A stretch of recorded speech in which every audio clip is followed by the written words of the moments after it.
Roland, welcome, welcome. Super happy to Yes. have y'all here today. Good afternoon. Good afternoon. Here we are again with another immersion from EVC with Pam and Dialect. Get Shameless. They're going to teach us about the nervous system and having exactly what we need to do what we need when it comes to finances. I'm going to hand it over to you, Pam and Dialect, so y'all can go ahead and start your training for today. Thank you so much. Thank you so much, Jeannie. We love you and the energy that you bring. Hey, what's going on? We're Pam and Dialect. Hi, everyone. And we're going to get a little bit deeper into preparing our nervous system to make more money. And again, it's not that our nervous systems aren't ready to make more money or we're the reason why we're not making enough money, but we do want to be in control of what we got going on. Yes, exactly. And it may be that you just understanding how your nervous system feels when you make money, when you have money in the bank, will help you just make more money. Mm-hmm. Some housekeeping. Today's session is 60 minutes. We'll be going until 2 p.m. Please keep yourself on mute just to Unless make you sure. got something to say, and then feel free to raise your hand and say stuff. We want to let you know this is not a save your questions till the end type of party. Please feel free to ask at any time. And if you are more comfortable on voice, you can unmute and say stuff. Yes, we will be looking at the chat if you want to chat, and always, Mhm. always feel free to unmute if you want to say something. So just wanted to share the mission of EVC. We are building an individual, organizational, and collective resistance of nonprofit leaders of color to confront inequities, and we are partnering with funders to leverage the social, financial, and economic resources needed for long-term sustainable impact. Yeah, we're building. Yeah, we're building, and we're so happy to be a part of it. So let's get into the stuff that This picture. I've been sharing the Wiz because my son is currently obsessed with the Wiz, so I thought that would be cute. And I was thinking about the Cowardly Lion and bravery and savory. Bravery and Because we're savory. trying to save money, right? Everyone thinks we need to save money. It's a thing that we should do, but somehow it's so difficult to do despite our being strong, despite our being in control, despite our being brave. It's more Yeah. that we feel it slipping through our fingers. It's so true. And I think if you think about your clients and you think about the metrics funders always want to see, there's so much pressure around making sure your clients are saving, making sure they're saving more than they were Well, before. that's just straight up the hard numbers problem getting in the way of actual development. Yeah. And that's so stressful. So we're going to go through that. As Yes. usual, the fine print. Quick disclaimer, Get Shameless Inc. is not a financial advisor. Please do not construe anything that we say today as financial advice. It is all for educational purposes only. As always, this language is here to protect you. We don't know enough about your personal financial situation to give you accurate advice, and we don't want to do you dirty. Yes, Jeannie will send you the slides after if you want to read through the fine print. Again, this is Pam. She's a certified financial planner, accredited financial counselor. She has been in the financial services industry since 2008. She's dealt with the stresses herself and been able to take it, reframe it, and bring it back to everybody. Yes, and this is Dialect. Hi. He has been an MC and hip hop educator for 22 years now. 22 years. He is the co-founder and director of pedagogy at Pocket Change, which is a hip hop and finance program for youth. And we co-founded Get Shameless together. Yeah. The thing that we always say is we don't love to share this, but we love to share that you need to share this. The big institutions that don't care about us have written words in their publications saying that we're good at the things that we do. But in New York, Blavity, Forbes, all sorts of folks, it's something that we don't like in our hearts because it feels a bit like bragging. And I know it may feel like bragging to you, but remember that people are more willing to listen to the message you're trying to get across if they understood that you've already been co-signed. Yes, That's really how exactly. simple it is. And we do education work with the youth as well. I'm an educator with Pocket Change, as she was talking about. It's hip hop and finance for youth. We have a song contest where we invite students to write rap songs about their feelings around personal finance. This is Core, our third winner from the Bronx. We're just opening up our next in what, like 15 days, something like that. Yeah. Oh, no, 10 days. 10 days. I know. And as always, before we really get into it, remember that the whole thing about this money stuff is being safe. Pam and I have been having a discussion about this all day about Yeah. what language to use around this. And it really is safety. We are not able to envision the future, see a better world, or make plans, or even stick to a budget until we feel like we're centered, until we feel like ourselves, until we feel like we're safe.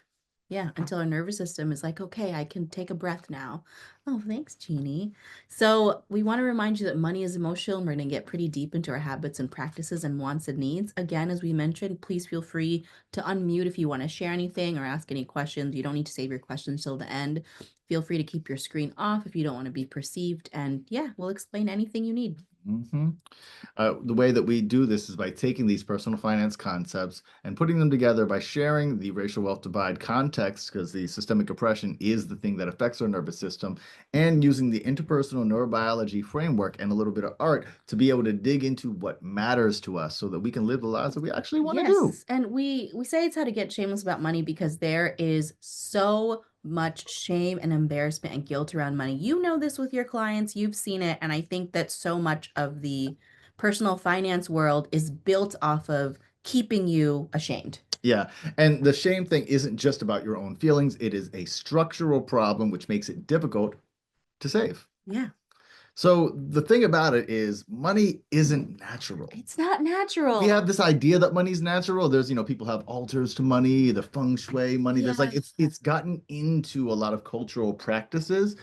but it is something that is imposed. It's meant to be a symbol for something which y'all know has been corrupted. It's not a real thing. It's not. And if the crypto guys say it's not real, they're not wrong. Yeah, and it's why we have this weird expectation, I feel like, where you're never taught about money in schools, your parents don't teach you about money, but somehow when you become an adult, you're supposed to know everything about it, right? There's this idea that like, oh, you'll just like learn through osmosis, it'll just come to you. I think it's really important to state right now that money is not natural. It is something that you have to learn how to deal with and learn how to practice using. So we invite y'all again. We did this before last time, is to write something or draw something or turn on a voice memo, make some sort of statement, and feel free not to share this. I mean, people who like to share, or if you come up with something that you think that would be useful, please, we love sharing, but we also don't want you to make a performance. We don't want you to complete an assignment. We don't want you to be right or correct or perfect.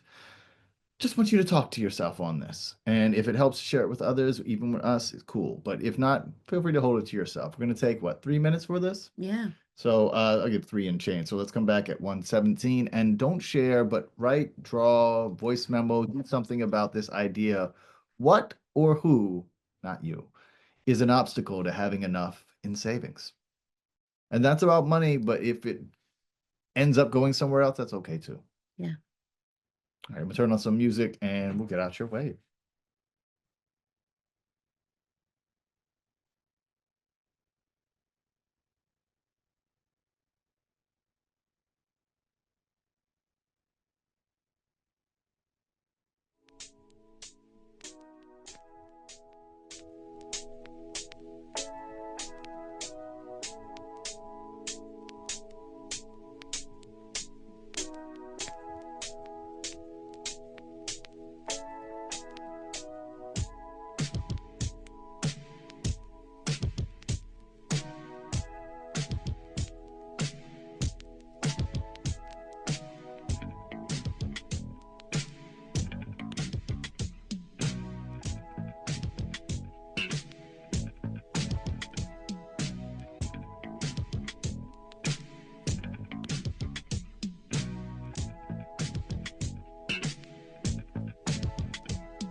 Last minute, 1 minute to go.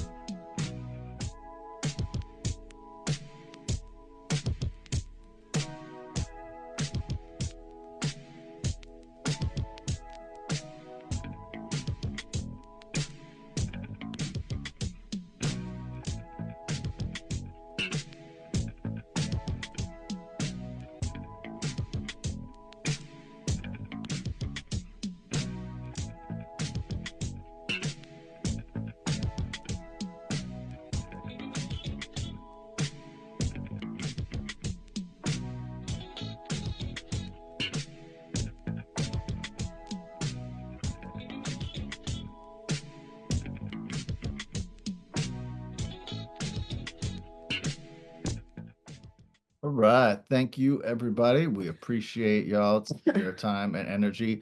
If anyone really liked something they wrote, or if anyone realized something, came to some conclusion, found something out that was surprising, feel free to share. Again, in the chat or unmuting is fine, but I'm not going to put y'all on the spot. You see, it says don't share, but I am going to put my wife on the spot. So, yeah, Pam, do you have any thoughts on that? Do you know any like things or people or whatever that are an obstacle for savings? I mean, my first thought was owning a home Mm. and just all of the unexpected expenses that come with having the house. I think maintaining the house makes it feel way harder to save money for other things, because based on our experience, we actually do have to set aside money for the house every year, because you just literally don't know what's going to happen. So what you're saying is your values are an obstacle to savings, right? It's like, I really want to have a home. And it's like, oh, it makes it hard to have the other stuff. Yeah, it Yeah. often feels like we're trying to balance one against the other. It's really hard to not blame yourself, huh? Because my first thought was also myself. My first thought was, oh yeah, I always want to be able to like get new art equipment. I just saw there's this like new beat making program that a friend of mine told me about, and he said it's really easy and you'll dig it. It's really good for the stuff that you're doing, and it's $250, and it's been a week and I still haven't gotten it. Because I'm like, oh wait, should I? Because it feels like that's an obstacle to savings. Mm-hmm. Right. It's really easy to blame ourselves. And I think part of this exercise is just trying to push past all of the things that it could possibly be. If it wasn't the house, because that's something that you did with your money, what is actually in your way if it's not the house? Other things right. you want to buy, I feel like. Yeah, that's what it seems That's like. what's hard. That's what's hard about all of this, is like savings is not a vacuum, right?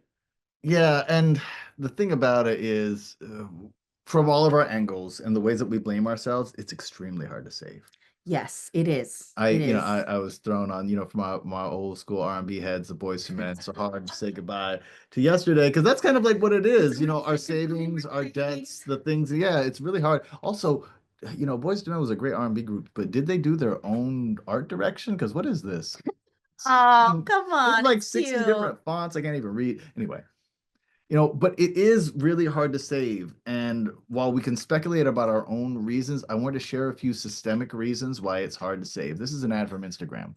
It's got over 15,000 likes, or it had when we screenshotted it. Maybe it's 10 times that now.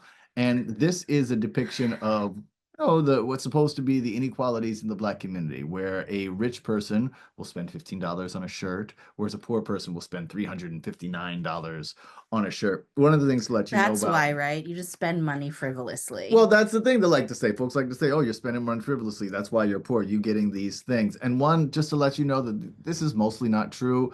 The numbers that you see are inaccurate. You can tell a scam by when people start putting really oddly specific numbers, like who's spending $8,920 on the chain. Calculating the tax or something. The jeweler was going to give you the $20 off, man, or just sell it for a solid $9. Anyway, Also, there are companies that sell ratty clothing to rich people for hundreds of dollars. The cat who looks like they're dressed bummy is actually spending a lot of money on it.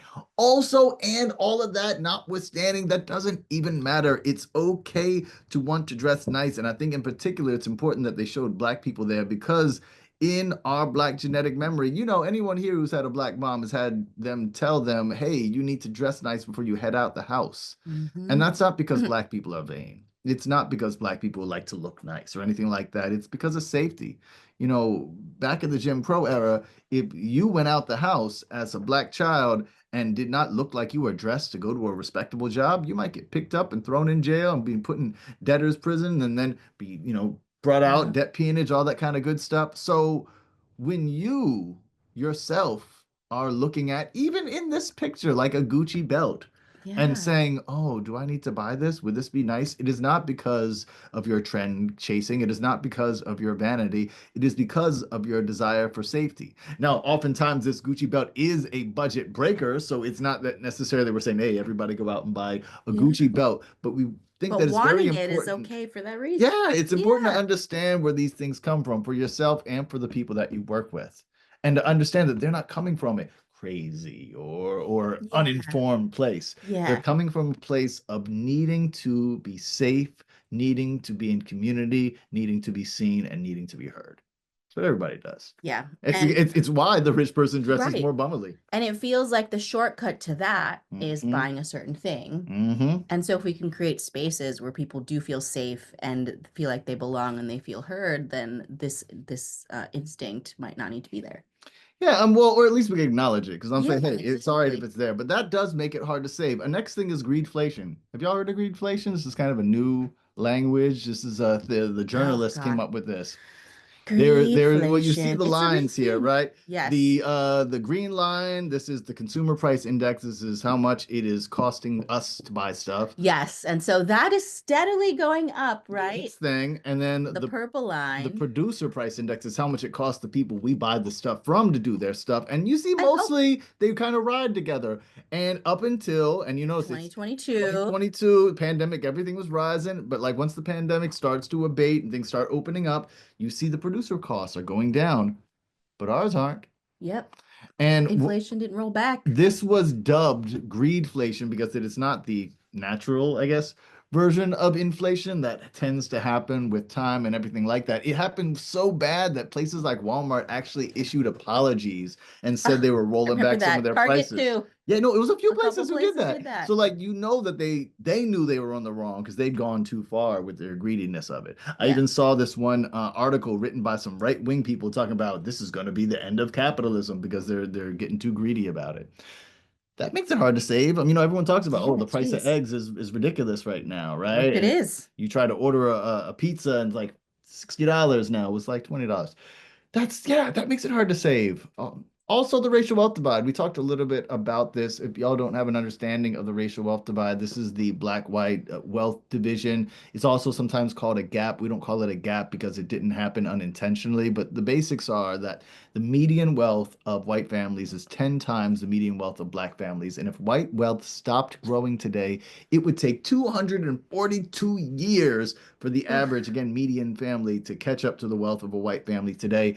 What's scary? Like the year 2200 something. Oh yeah, no, it's way in the sci-fi future. But the scary thing is that it's not like the gap is closing and things are getting worse. And it's posited that by 2053, median Black wealth for a family will be 0. Yes. And currently 1 out of 3 families of color already have a net worth of 0 or less versus 1 out of 12 white households. And to be clear, like those 1 out of 12 white houses, that's not okay either. None of this is okay, but it's important to see the ways that it's concentrated because the ways that it's concentrated has a lot to do with the ways that it goes and it grows. Also, for people of color, particularly for Black people, particularly for immigrants of color too, in this country, people always say, well, if you're good enough to be here, then you just got to have the willpower. That's right. Right? Yeah, that's what they say, right? You just got a personal responsibility. Just get it done. Just gonna be up and ready and able to do it. Yeah, yeah. So what about willpower? There's this test that was done in the 60s, 70s. It's actually a pretty cute test. You can see it on YouTube. You could see it in the pictures. It's so cute. So it's called the marshmallow test if you haven't heard of it. And The test is you put a 5-year-old in a room with a marshmallow in front of them, and you tell them, you can choose to eat the marshmallow now, or if I come back in 5 minutes and you haven't eaten the marshmallow, you get another marshmallow. You get 2 marshmallows, right? And so the study was designed. Their theory was that if a child didn't eat the first marshmallow and got 2 marshmallows, then they had strong willpower and they were able to delay gratification at an early age. So they were wondering why some children ate the marshmallow right away and others could wait for the second marshmallow. It was like the delayed gratification was some sort of superpower that was indicative of the next leader of tomorrow. Yes. And in the 2010s, people tried to do some replication tests, and they found out that it was not accurate. Yes, The Atlantic actually did an article debunking the marshmallow test. And they realized that it was not a predictor of personal responsibility, but actually of your socioeconomic class.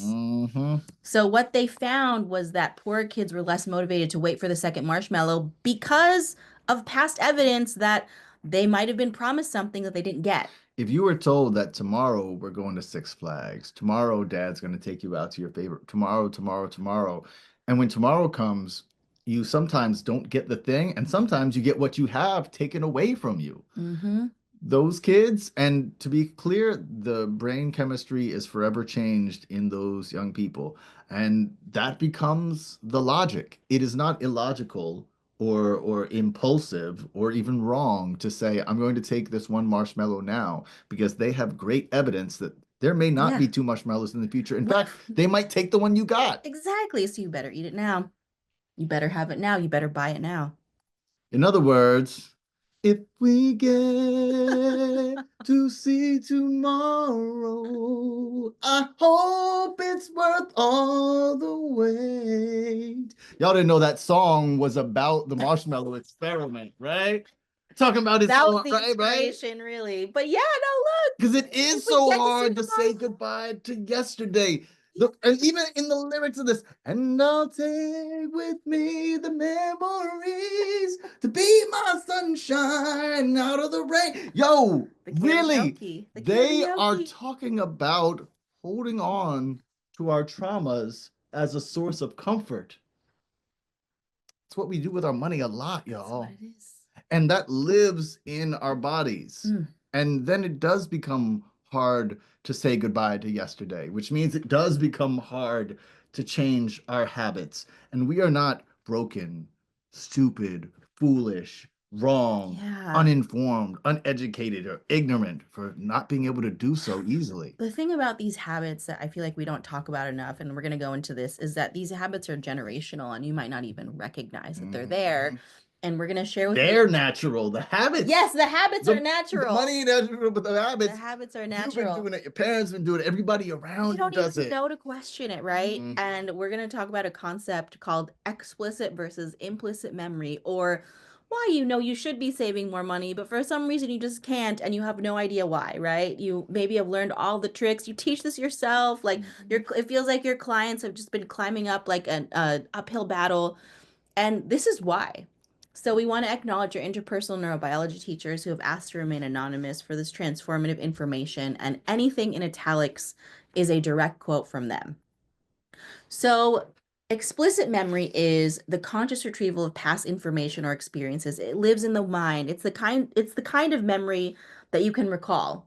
So birthdays, stories, grocery list, appointments, it's the kind of thing that you not only can recall, but you have to recall. Well, and you think of it in your head, and you know that you're thinking about it, you're aware, it's conscious, all of that. Yes. And then you have implicit memory, which is unconscious or automatic. And implicit memory lives in the body. This is things like brushing your teeth, driving a car, knowing all the words to a song. I'm sure you didn't need the lyrics up for that. Right. Well, the lyrics are one thing, but as I was mangling the notes, I mean, I wasn't going, oh no, it's A, B, oh no, B, it was just in you. Yeah, you just that did song it, was just or failed to do it. It was great. Thank you. I appreciate your appreciation. Yeah. And so the thing about explicit and implicit memory is that explicit memory fires off in your brain/body at 5 to 60 bits per second. But implicit memory fires off in your brain/body at 11 million bits per second. You see, it's like it can be up to 1 million times faster. when people use the phrase talking out the side of your neck, right? Like it's the word just come up from your stomach and comes out of your mouth before it even gets to your brain. That's what happens That's what happens. most of the time. Remember that time that you was in it, you was in the space and someone said something and you knew you weren't supposed to say nothing back and still your You body said went. it. I'm just gonna say it. Well, and the thing that's so wild about implicit memory is you start developing your implicit memory from 7 months in the womb. Yeah, it's always It done literally natural. starts before you're born. Mhm. So you don't even know that it's in there. You see, the thing about money is that money represents a lot of implicit memories that you might not be able to readily access. Like Pam was saying about being in the womb, many of our financial traumas come from places where we weren't fully paying attention or Yeah. we weren't even old enough to understand the ramifications, but we are affected by the emotions around it, by the consequences around it. And that lives in us. And it's not only some hippy dippy feeling that's in our bodies, it's in our actions. You can see it in your own and your clients' budgets. Yeah. So if you start to feel uncomfortable, ask yourself where you feel it in your body and honor that. You might not be able to name it. You might not be able to consciously retrieve that memory or that feeling, but it's there. It's in you. And It's so, a little bit past our psychological grade to be understanding, but what we have found is if you can locate the place where a feeling is in your body, it does some work to start to undo it or to start to figure out how to deal with it. yeah. And it also allows you to sit with that feeling instead of kind of just passing it by. Well, and this is another way to connect with people and to remember how similar we are. It's a different place for everybody, but there are these similar things that happen. I have a friend where every time he looks at his debt, his hands just start squeezing up into little rocks. And some people, they get like this feeling in their chest, right? Like, oh, Elizabeth, me. coming for you type of thing. You know, other people get feelings in the pit of their stomach. And Mhm. again, this is not because of any personal failings of you. This is something collective that we share. Yeah, it's in us.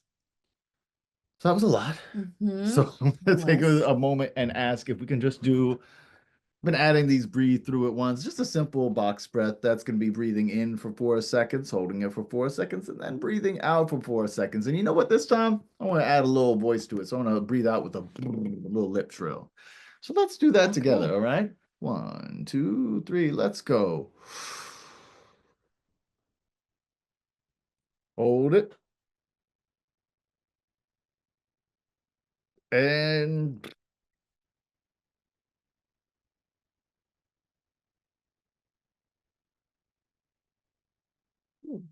all right, if that was good to you, feel free to do that at other times when you need to breathe through it. If you need to get more complicated, let me know and we can do it. Make rhyming. So I'll let y'all know after taking the breath and doing that. I'm a one marshmallow kid. I'm always like that. Whenever I talk to young people and they tell me they don't trust banks because people would take that money and they want to keep their money in a shoebox or in a Mhm. hollowed out Bible or something of that nature, which is like you think is old school, but I've seen plenty of teenagers say that stuff They to totally me. do. I understand. And I don't think that in general, my immediate response as an educator is not say, well, we got to get the money up out of there. Thing that I ask my clients, students, and the things that you can ask of yourself even is why? Yeah. And what do you need to feel like you're more safe around your money? Mhm. One thing that I found in particular with the clients that I've worked with is I have clients who are first generation in their family to be making a professional salary, first generation have gone to college. They're making more money than their parents ever have, than anyone in their family ever has. And they tell me they spend it as soon as they get it, and they can't seem to stop doing it. And one of the things that we've uncovered is that spending money as soon as you get it may be your body's way of saying, someone's going to take this from me like they always have, so I'm going to spend it before they do. And having money in a savings account might not actually feel safe. The safe thing is, I'm just going to eat this marshmallow as soon as I can. Yeah, and also this is like a little side tangential, but that makes me think about how many of us are in harmful environments, full of stresses, full of triggers, full of Hmm. all kinds of stuff, that when we're outside of that, we feel the need to spend money to either absolve ourselves from it or to prove to ourselves that it's worth it. Yeah, and that's So, okay. yeah. I mean, it's not okay. So, I mean, I think that You can go to other R&B, it's not right, but it's okay. yeah, exactly. I think acknowledging that feeling is there instead of admonishing yourself or not being able to do the right thing is a really important step. It's one of the biggest steps. I know we've been taking this whole session to deal specifically with being able to understand and go through that feeling because we are taught to let go of this feeling, to forget about this feeling and move on. And the truth is, we never really do. Yeah. And that's why we have issues building the businesses that we want. That's why I've seen people and I've been in there where I've spent money as soon as I've made it, even though I needed that money to build because that money didn't feel right. Mm. That work didn't It feel did right. sit with you, right? Yeah. Yeah. You like did feel okay having it. The big thing of all of this is it sounds kind of like supernatural, but when you feel safe, you can see the future. And I know this is true because the inverse is true. When you don't feel safe, you can't see the future, you can't see the past. When you are in a fight, flight, fawn, freeze mode, the only thing that you can deal with is what's in front of you. It's kind of like a Maslow kind of thing, but it's a little bit more intense. If all that you got is all that you got, then you can't imagine anything beyond your own block. When You you really can't. if you've been that kid or if you've talked to that kid who was just in a fist fight and you're like, why did you punch that kid? And they go, I don't know. And you know that a kid has said that. Yeah, and I'm saying Yeah, you've seen a seen kid, it. you might have said it yourself. Sometimes maybe they're trying to play you, but most times They didn't know. they just don't because they're in such a mode that their minds cannot recall that information. So that being the case, we're the same way with our money. Yeah. When you have a client where you ask what their goals are and they say, I don't know, they literally cannot envision anything past that day. And They it's not cannot. their lack of imagination No. or lack of intelligence, Yeah. any of that. It's just their nervous system is like, nope, we're not going to let you think that far ahead. So the thing is, when we encounter those situations, it's not that we need to put something on or create, it's we need to deal with what's making it so that they're so blocked. Yeah. And can't see. Saving is really hard. Yeah. And we create arbitrary ideas around how we save to make it easier for us to save. Yeah, and we have these savings principles that allow you to anchor your present so you can start to envision the future. And as you see, it's not about having a certain amount of money or, making sure that you save X percentage of your paycheck or whatever it is. It's about really embodying principles that make you feel motivated to save. Yeah, and they only work if they really feel like your idea and your decision and that it's something that helps you. Like this first one. People have been saying this for years. I hear it all the time in all sorts of sectors. I don't even really love where it came from, but I do like the idea of paying yourself first. People are like, what do you mean pay yourself first? I got to pay bills. I got to pay for this. I got to take care of stuff. Like, I got to pay for this house, right? What do you mean pay yourself first? What does that mean? Yeah, think of your savings as another bill. Even if it's $10, even if it's $5, whatever the amount is, you paid $10 for Netflix, put $10 in your savings account. When you pay yourself first, you are telling yourself, hey, I'm going to be there later.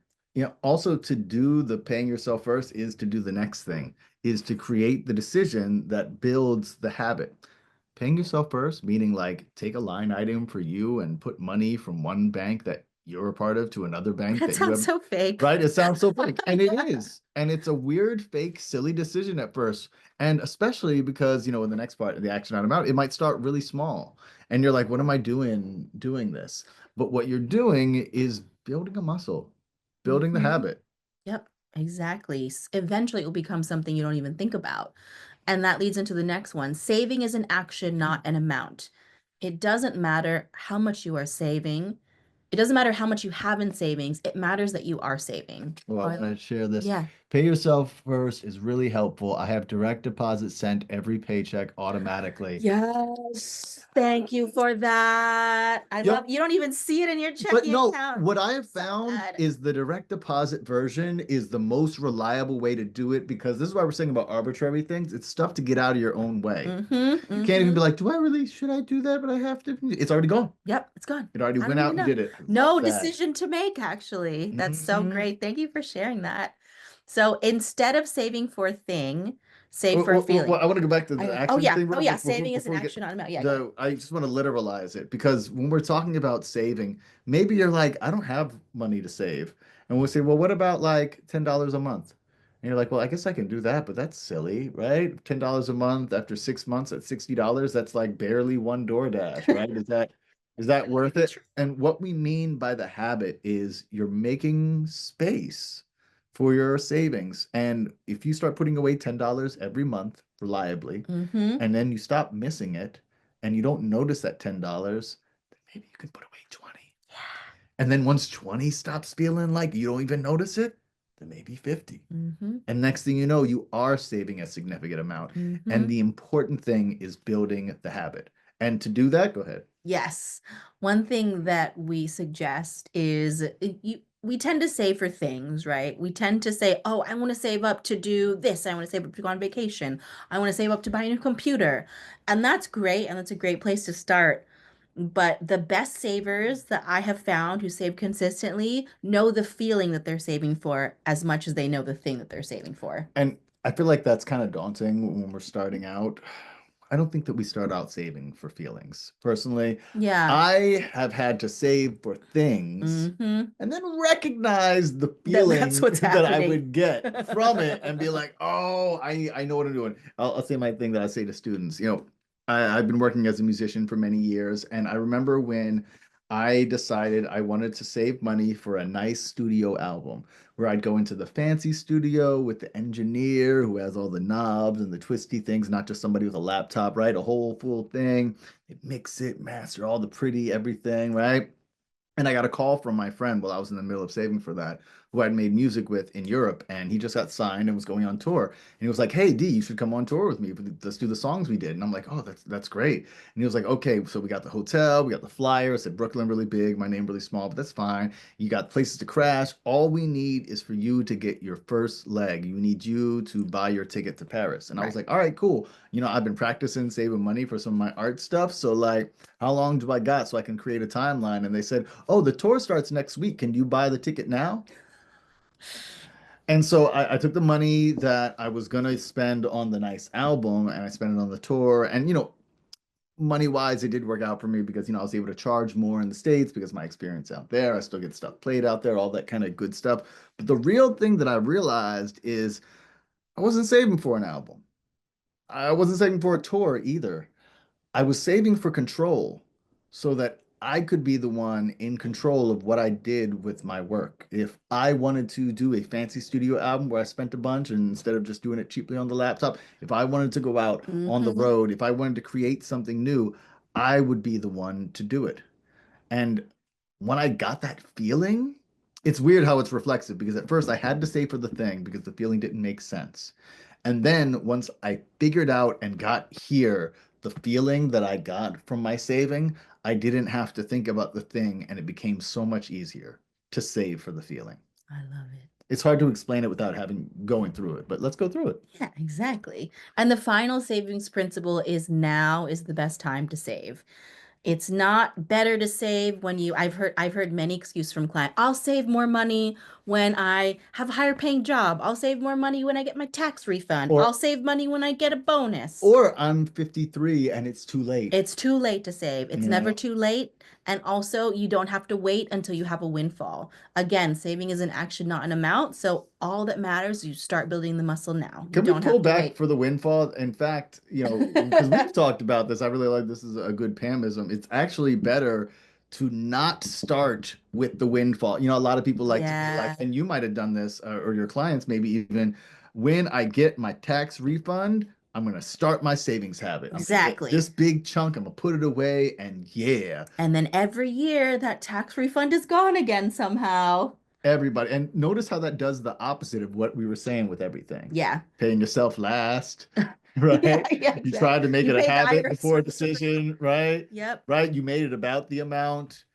There's no feelings attached. Nope. You just put it in there, and that's why it doesn't go anywhere because it doesn't mean anything to you. It doesn't. I know it sounds weird because you're like, wait, that's like 1,000, 2,000. That's like, Yeah, right? that's But not what it matters. doesn't end up meaning. Yeah. So you don't do it.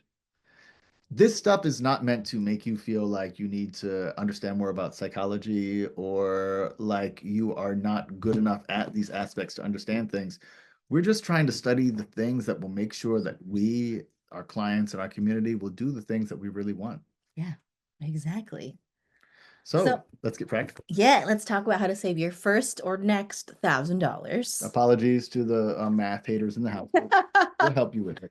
So the first thing is, do you have a savings account? I have met with so many clients who just have a checking account and all their money just goes into their checking account. Yep. So the first step is to open a savings account. Or are you someone who technically has a savings account, but you never use it? I've heard that too. Most likely it's because it's at the same bank as your checking account. You can't trust that. It's just way too I'm easy. sorry, money personalities who aren't complicators, because no, we don't like to have several banks. It's hard enough having a relationship with one of these robber baron institutions who gets bailed out whenever they do us dirty, right? Okay, yeah. I'm just saying. It's true. I'm You're just not saying. wrong. I'm just saying it's You're tough. not wrong. So to Banks be are not to like, be I'm trusted. gonna be down with two of them. Like that's so Yeah. many. But what happens is, and you know this, when you look at how much money you have and it's at the same bank, you look at your checking account and then you add up what's in your savings account and be like, okay, I can transfer that in 1 second if I need it. Right. And that's what happens. You got 0 in your checking. You have 250 in your savings. You got Oh, $250. yeah. That's what happens. So the next first things first is your savings account at a separate bank from your checking account? And we recommend a high yield savings account. They're paying a bunch of, well, the interest rates are going down, but they're Yeah. still They're paying still paying better. 3+ interest Yeah. than the big banks like Chase or Wells Fargo, who are paying 0.01% interest. The banks we like for high yield savings are Ally Bank, Capital One, Marcus, Barclays Savings. You can also Google high yield savings, best interest rate, and like look up your own version if you want. And by we mean that ones that we're familiar with and don't have ridiculous hidden things gotten going on. Positive, generally, reviews from clients about these ones. We're in Ally Bank ourselves, you know. So yeah.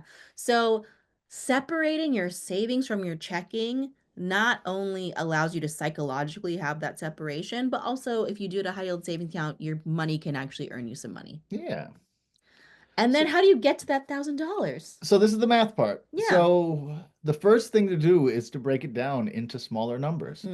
And oh man, it feels like for my grown heads, those commercials they used to say about sending money to foreign countries, something a day, all right?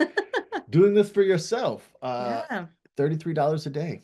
Yeah, or $250 a week. That's a lot. That's a lot. But I mean, even That's a bring it month. down to $33, like how many times have you ordered a food and it was $33, right? A burrito for $33 now. I mean, hey, look, we're in in New York, and some of these lunches, right? Oh my God. It's ridiculous. I just don't hit by anymore. And then it gets even smaller when it's 3 months, right? It's $11 a day or $83 a week if you want $1,000 in 3 months. Or in 6 months, it's $550 a day. That's a lunch special. That's yeah. No. Well, I'm just saying, that's like a coffee. What are you talking? Yeah, lunch specials aren't that cheap No, anymore. maybe that's a Not coffee. Old behind, right? No, the 11 is no the milk. lunch special. It's $39 a week for 6 months. It's just a dry coffee bean. The thing that I really love about a lot of these online savings accounts is you can transfer more often than once a month. You can transfer once a week if you want. Also, if you are working with people or you yourself are in a position where you're like, this still looks impossible. Remember I was saying about making small amounts? Take a year. Look, take a year. Cut that in half. $20 a week. $20 a week is a year. $20 a week and you can do it in a year. Yep. And it's all about, again, the habit. And yeah, it'll be an annoying year.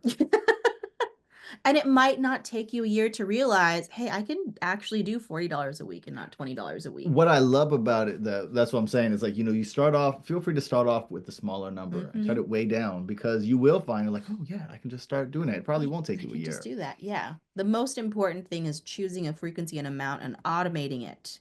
And how do you find the money? Automating it, even a small amount will help. Point number 3, thank you, Christina, for actually sharing the point with everybody. It's so good. I love that you do that already. Direct deposit into a savings account. You can usually, just like you maybe set aside money for your 403(b) or retirement account, you can have your check split between your checking and your savings. Not down the middle. It doesn't have to be down the middle, but maybe like a certain percentage always goes into your savings account. You can consider saving more than once a month, bi-weekly, every time you get your paycheck, or weekly, so you don't feel the hit as much. So basically, instead of using AI to write your cover letter, you can use these algorithms to just, automate your savings. Exactly. Also, savings windfalls. A rule of thumb that we like to share is at least half of any windfalls, like tax refunds or bonuses, goes to savings. And you see how that's a great thing to add to it, not the foundational piece. Yes.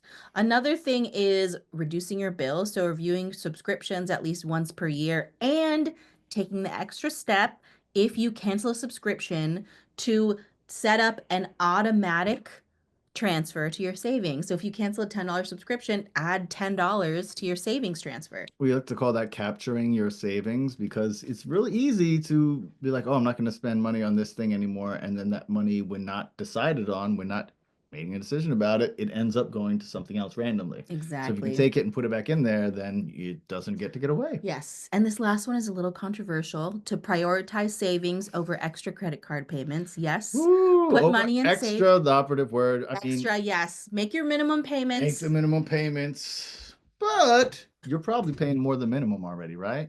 Yeah, you And probably are. you're probably paying more than minimum on a number of your cards, and there's like your snowballs and all that kind of stuff. But Mhm. also, the real important thing about debt is being able to keep yourself outside of the cycle. And how many times have you seen that article, or this couple spent $50,000 They and paid off paid off, $50,000 right? of They paid debt. off all their debt. They have nothing in savings, and if something happens, either an opportunity or a disaster, they're back in debt. Yes, exactly. So that is how you stay in the debt cycle, by thinking you have to pay off all of your debt out as fast as possible and then not having any savings. And when an emergency happens, the money just goes right back on the credit card and then you're defeated again. Mhm. So if you are choosing between extra credit card payments or savings and you haven't hit that $1,000 or $500 or whatever that milestone is for you, put that money in savings, make the minimum payment, and just be cool with it. Mhm. Yeah, yeah. And I have seen this work where I have told clients who have fought me over this to put money in literally, to put money in savings instead of putting money towards extra credit card payments. And 6 months later, they have less credit card debt and they have money in savings. It works. It's kind of the pay yourself first thing, right? Yeah, exactly. Pay yourself first. The credit card companies are doing their thing already. You're already paying interest. You've been paying interest. Yeah, you don't owe them anymore. And in the vein of it being hard to say goodbye to yesterday, Money buddies. right? I think we should, like Boys to Men, find our own money buddies. Yes, we're gonna do a Who could little be the Wanye in your life? Aw. So we want you to get together with a money buddy. We're gonna put you in some breakout rooms. And we want to start speculating about these feelings. Mm-hmm. We've been saying how it's much more helpful to actually go and do the thing, but hey, that's expensive, right? To go and do the thing. So before we do that, we want to just take a couple of minutes to try to talk a Oh wait, little hold about on. I it. thought they were for. We do what you need to, right? Oh yeah, we'll put Jeannie. We Oh, no, we can't. oh, that's fine. Oh, we can just talk about it out loud. All right, because we don't have we only have a few heads Yeah. here, so we don't need to make breakout rooms. We don't need to make breakout If rooms. that's all right. We would like to invite everybody, if you want to turn your cameras on, that's cool. But if you'd like to unmute here, if it's easier for you to type, feel free to type if you're the situation you're in. But I would like to ask everybody, including Miss Jeannie, if you're still here with us, to share about something that you want to save money for, and to start with what feeling you think you're saving for. And as always with these, I'd like to start with Pam. Oh, okay. Look, Jeannie unmuted. You can start. Yeah, she's ready. No, so share some. Yeah, you want to go, Jeannie? No, go ahead, Pam. Okay. You got the floor. Share something I want to save money for. I haven't thought about that in a while. Oh, you know what I want to save money for? I want to save money for a trip to Grenada in July. All right. Yeah. Yes. What feeling do you think you're saving for? Oh, yeah. So Grenada is a place that we visited a couple years ago. And loved it. We have friends there. Our son has his best friend is there. And so I think that I'm saving for a family feeling in a foreign place. Mm-hmm. And for people who are from, both of us are from places outside of where we're from. Our son is not growing up around either of his family. To be able to create that kind of environment, there's like a resilience in there. Yeah, there's a power in there. I get that. I think that's really great. Oh, yes, please. Tracina. Hi, thanks so much for all this information. One of the things that I found has been helpful is making like every new year, making a list of what I want to save for, and then looking at the end of the year to see whether I've achieved that. And then I also have an accountability partner who I meet with every week to make sure whether I'm like progressing. So like I've saved for like we just renovated our basement and I saved for that. Like it took me like a year and a half to save for that. Mm. And this year, it's saving more for being focused on my children's education. So, like, my children might go to college outside of America, so a 529 might not be the best for them. So, just saving for if I'm having my own 529 system and where I'm Yeah. saving for that. So they have this research that shows that when you write things down, you're at an increased percentage of actually achieving that goals. It's like over like 70% or something. And so I just encourage writing things down, and then when you're writing it down, you're actually manifesting it. I'm a big manifester as well. So these are just some tips that I found have been helpful. But yeah, I'm saving for my children's college education. I love it. So what Ooh, you brought up so much great You stuff, by the way. did. Thank you for sharing a number of those things. So what feeling do you think you're saving for in the midst of the list of things that you make? Hope.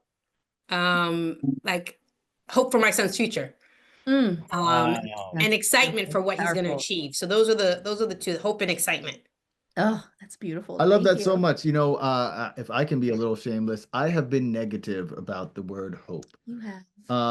Because hope often feels unsupported, or hope feels like a faraway thing that we wish for. And, you know, I've felt that way about manifesting as well. And the thing that I've found in a lot of the work that I do is to be able to hope for things, to be able to manifest things is to create them.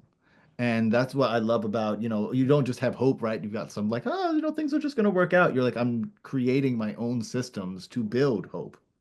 That's really beautiful. amazing and beautiful. No, Yeah. absolutely. Like I also see it as like I have this thing about prayer in action.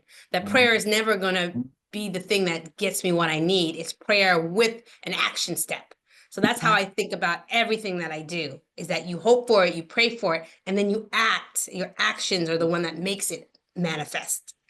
The three I love bolts, that. my three bolts. You know, do you know for my Christian people, this is my favorite Christian joke is there's a flood in the city and the pastor is up on the roof of the church and this guy in a boat comes by and he goes, Pastor, let me come save you. He's like, no, God got me. And then somebody else comes in a sail barge and like, Pastor, come jump on. And they're like, no, God got me. A submarine comes by, like, come on. He's like, God got me. And then you know, he ends up drowning. He goes to heaven and he's like, God, I thought you got me. And he was like, I sent you three boats.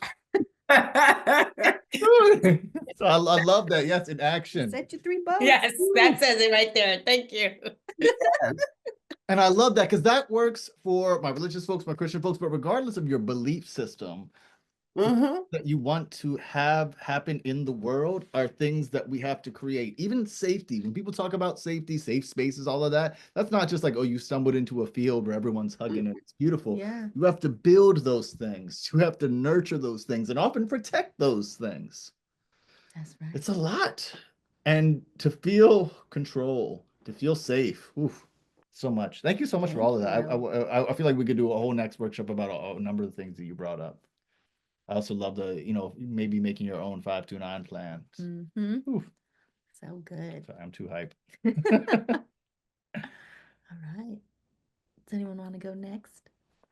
Oh, did we ask Jeannie yet? Oh yeah, Judy, you want to go? Okay, I'll go next. Sure. I'm actually in the midst of saving for my trip to Greece. Oh, I definitely want to go back to Greece. It was definitely peaceful for me.